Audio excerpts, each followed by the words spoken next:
Unaenda wapi tena? Mume wangu vipi? Shwari. Umetoka kazini sasa hivi. Mbona umewahi sana? Lazima niwahi. Basi kazi imeisha, lazima nirudi nyumbani au? Unaenda wapi? Uone nimeshika kikapu naenda sokoni. Sawa, naenda sokoni hii. Vipi tena mbona unakuwa mwekundu? Mwanamke urembo mume wangu jamani, au sijapendeza? Hapana, mimi sijazoea kuona hivyo haki ya Mungu. Kwani kuna shida gani?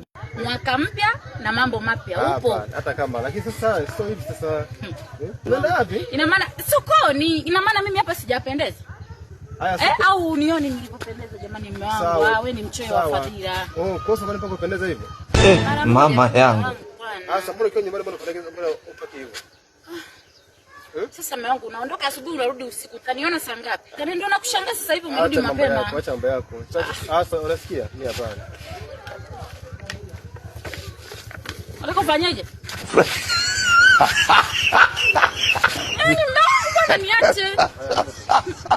Sasa mimi naendaje hivi? Sasa sio kupendeza. Na kikapu unakibeba narudi. Mbona jambo lako Una jambo lako